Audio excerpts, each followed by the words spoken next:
Namaste. हमेशा खुश रहो बिटिया. I am Jevin Dr. Lily Trivedi from Tripti Vidyapith Women's University. Today I am going to take the lecture of BSc Agriculture second sem, and the course is Agriculture Microbiology. And the session today I am going to take is Microbes in Human Welfare. So let's start the lecture. Uh, What are microbes? First, we'll discuss. Microbes are diverse. You cannot confine them to single organism. They are bacteria, protozoa, fungi, microscopic plants, viruses, viroids, and also prions that are proteinaceous infectious agents. Now, these microbes are found everywhere from soil, air, water, and everywhere, means everywhere. The bacteria fungi can grow on nutritive media also. They form colonies and can be seen by naked eye. And they are very useful for the study of microorganisms. Now, they cause disease in plants, humans, and animals, but they are also useful to man in many ways. Now, we will discuss how they are useful mostly. Now, see, the glucose is converted to, by these microorganisms into these beneficial products. Now we have the soya sauce, the cheese and the yogurt, the beer, the wine and the bread. Now they are all converted through the help of microorganisms. Now we'll discuss the microbes in first in household products. So lactobacillus, which is commonly called lactic acid bacteria, which grows in the milk and converts it into curd. So what do? We add a small amount of curd to fresh milk as a starter or inoculum, and millions of these bacteria multiply and the milk is converted into curd. Now similarly for making dosa, idli, bacteria is required for fermentation and for even for dough for bread. The puffed up appearance of the dough is due to production of carbon dioxide gas, and this dough is used for making bread. Now, how do we ferment it? By using baker's yeast or Saccharomyces cerevisiae. Now, some microorganisms are also used to ferment soybean, bamboo shoots, and fish, so that we can use them as food. Now, let's discuss microbes in industrial production. Very few examples I'm giving. Now, what happens in industrial production? The beverage and antibiotics involved. The production on a large scale requires growing microbes in very large vessels, which are fermented. Now, fermented beverages like yeast is used for production. What is yeast? It is Saccharomyces cerevisiae. And what are the products? Wine, beer, whiskey, rum. Now, some are distilled and some are not distilled. Whiskey, brandy, rum are produced by distillation, and wine and beer do not require distillation. Antibiotics. Now, these are chemical substances produced by microbes and they can kill or retard the growth of other microbes. So, first was discovered by Alexander Fleming, and this has been very useful for treating deadly disease like diphtheria, leprosy, plague, etc. Chemical enzymes and bioactive molecules. They are also produced like Aspergillus niger produces citric acid. Acetobacter aceti produces acetic acid. And lactic acid is produced by lactobacillus. Now Trichoderma polysporum produces cyclosporine A. Now this is immunosuppressive agent in the organ transplantation. Microbes are also used in sewage treatment, which contain large amount of organic matter. Now the microbes present in the sewage can be pathogenic. They are pathogenic and cannot be discharged in rivers and streams as such. So they have to pass through the sewage treatment plant to make it less polluting by using heterotrophic microbes. So there are two stages in this. In primary treatment, the floating debris is removed by filtration through sequence.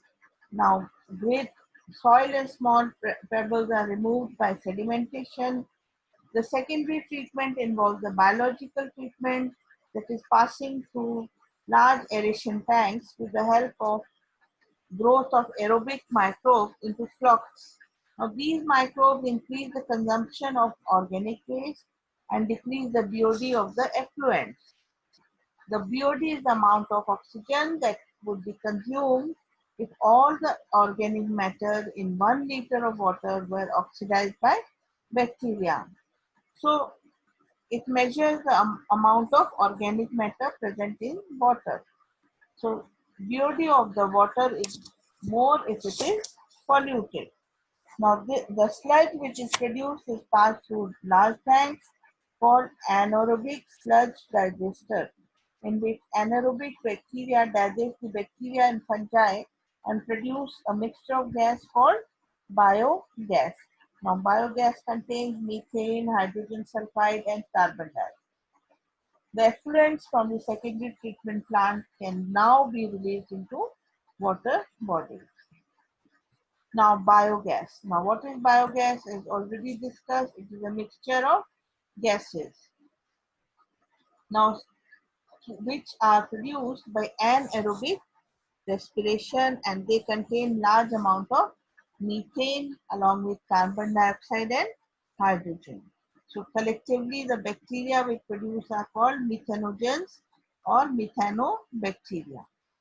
Now, in a biogas plant, the excreta of cattle, which is rich in methanogens bacteria, is used for generation of biogas called as gobar gas. Now, biogas plant consists of a concrete tank in which bio-waste is collected and slurry of the dung is fed.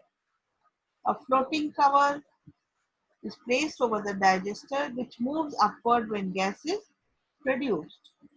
Now, the gas produced is removed and supplied through an outlet pipe for consumption, and the spent slurry is removed through another outlet for use as fertilizer. So biogas plant is more used in rural areas where cattle dung is available.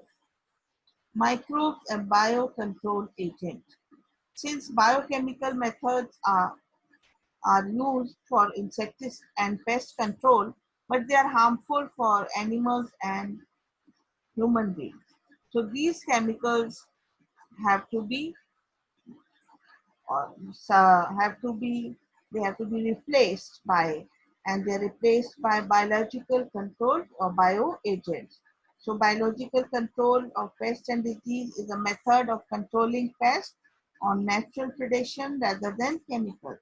The organic farmer creates a systems in such a way where the pests are not eradicated, but they are kept at manageable level by a complex system of check, and the balance is remained there with the ecosystem. For example, ladybird and dragonfly are used to get rid of mosquitoes and aphids. Now, on the brassica and fruit trees, butterfly caterpillars have to be controlled, and for this, bacteria Bacillus thuringiensis is used.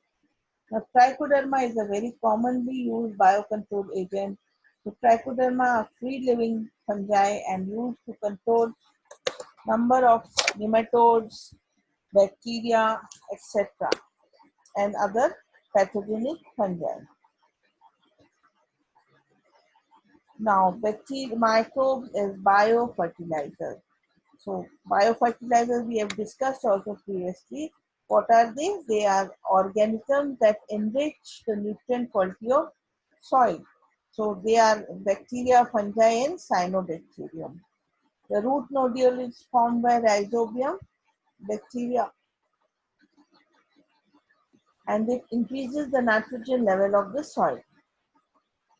Azotobacter and Azospirillum are free-living bacteria that live in soil, and they also fix atmospheric nitrogen along with rhizobium. The symbiotic fungi with angiosperm plants, they also increase the fertility of soil, like glomus formed mycorrhiza and absorb phosphorus to pass it to the plant. These microbes will provide resistance to root-borne pathogens, also tolerance to salinity and drought. Certain cyanobacteria like nostoc and anubina and autotrophic microbes are found in aquatic and terrestrial environment, and they fix atmospheric nitrogen. In paddy fields also, biofertilizer is very important, and they add organic matter to the soil, increasing the fertility of the soil. So I've taken my reference from these. So students, I hope you're satisfied with my lecture digital session, and if you have any query, please comment in the comment section. I will resolve it soon. This digital session was powered by Jyoti Vidyapeeth Women's University. Namaste. Thank you.